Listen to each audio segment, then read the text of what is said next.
How's it going, YWC? Guy on internet who doesn't like reviews here. TNA Impact, the go home show before Bound for Glory. Watchable show, but there were some missteps here. And one big misstep in a place that TNA usually, kids say field goal with. But let's get into the show, shall we? So it starts off with Dixie Carter and EC3 talking about, EC3 not being there when TNA needed him the most, when they were being invaded by GFW. EC3 says that, it wasn't his problem because he told Dixie Carter, his auntie, that she shouldn't trust Double J Jeff Jarrett, and now that he's taken a liking to her new chosen one, a obvious rib on Drew McIntyre being called the chosen one in his WWE days, that is going to blow up in her face all over again. And this card says that Drew Galloway, he was there when the company needed him, unlike EC3. Drew Galloway comes out and says he's staying up for wrestling, and you might get sick of tired of him, talking about wrestling, but he's going to keep talking about it until he's blue in the face because he's so passionate about wrestling. And EC3, he's only in it for himself. He's self-entitled. He's arrogant, and nobody in the back likes him from what Drew Galloway said. And he can't wait to take that belt away from EC3. EC3 said that he's unpinned, unsubmitted, unbendable, unbreakable. He's beaten legends, Kurt Angle, Sting. The list goes on. He's unstoppable in God mode.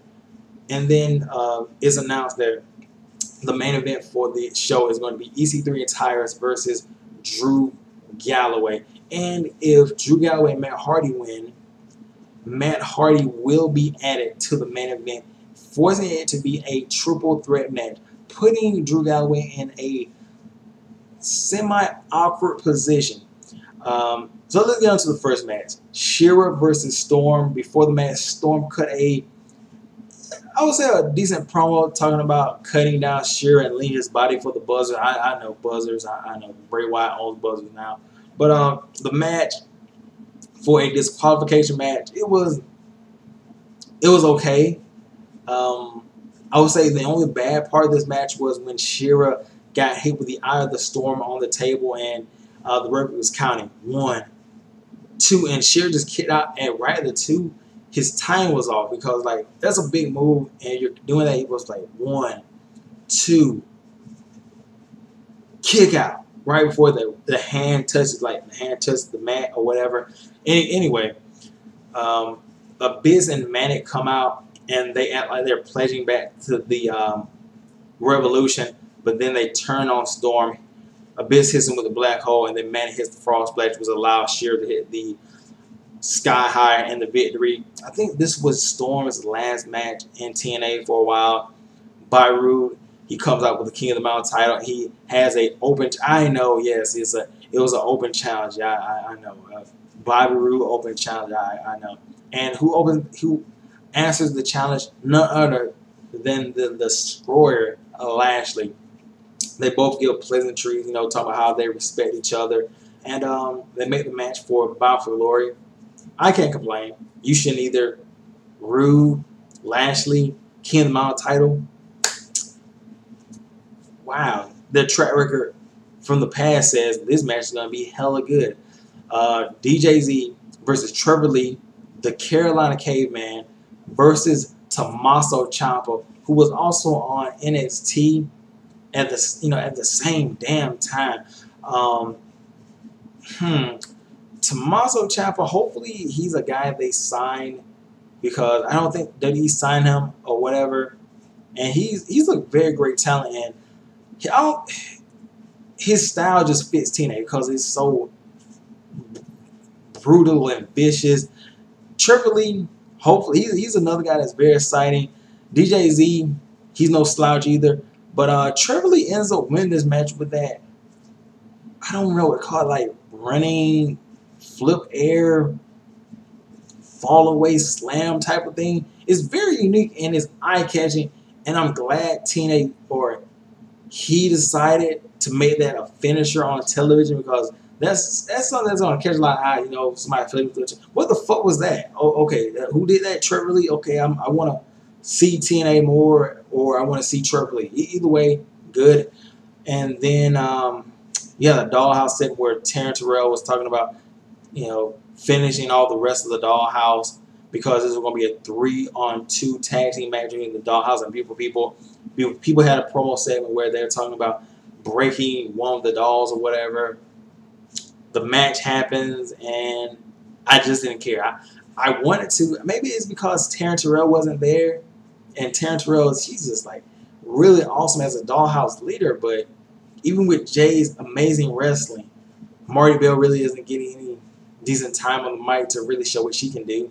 Rebel, she's getting into the gimmick, but she's still kind of sus in the ring. Kinda, not really, but it's just like it's don't whatever. But the match ends with Rebel throwing powder into Madison Rain's eyes, allowing, I think, Marty Bell to get a pinfall victory, which allows the Dollhouse to win. Okay. Then you get Eric Young backstage cutting a promo talking about, oh, the roster's out to get me. They don't scare me, whatever. He goes to the ring and he tells the entire locker room just to fight him or whatever. He's not scared. He starts talking incoherently or whatever. Robbie comes out and says, shut up. I'm from Jersey, blah, blah, blah. He comes to the ring, gets his ass kicked. Then Sergeant Lindez comes out, and he kind of gets his ass kicked, but then he grabs a steel chair from Eric Young and runs Eric Young off. Then Miss Anderson stops Eric Young from leaving the building. Then they all hit their finishes on him, and Eric Young, man, Dolph Ziggler list that sell. He's like, man, that's a little bit too much selling, bro. You're selling too much. But yeah, then backstage, Eric Young's like, you got the whole entire roster against me. What are you gonna do about it? Blah, blah, blah. And then DC Carter says, you don't have to worry about the rest of the roster because you're gonna be facing Kurt Angle at Bound for Glory. Yeah, the same Kurt Angle that he injured and put out storyline wise with a vicious pile driver. And then you get the main event, EC3 and Tyrus versus Drew Galloway and Matt Hardy. It was fair or whatever.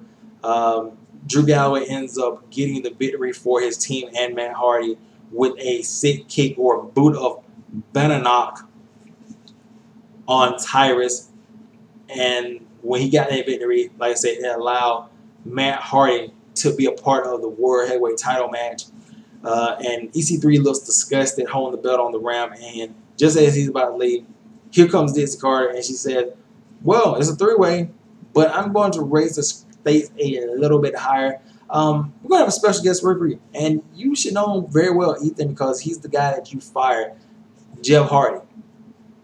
Wow. So the main event, EC3 defends against Matt Hardy and Drew Galloway with special guest referee Jeff Hardy. Now let's go a variety of ways. Matt Hardy could win due to Jeff. EC3 could win due to silliness. EC3 could win due to Jeff Hardy and Matt Hardy. Drew Galloway could overcome the odds and win the belt. It's just so many possibilities here. So if you watch the show, tell me what you guys think. I'm going to get out of here because we're getting a little sleepy around the eyes. And yeah, I'll wake up early in the morning to watch other wrestling shows. And whatever. You don't need to know that I got to write an article for a certain website or whatever. Or what. Anyway, I'll catch you guys later.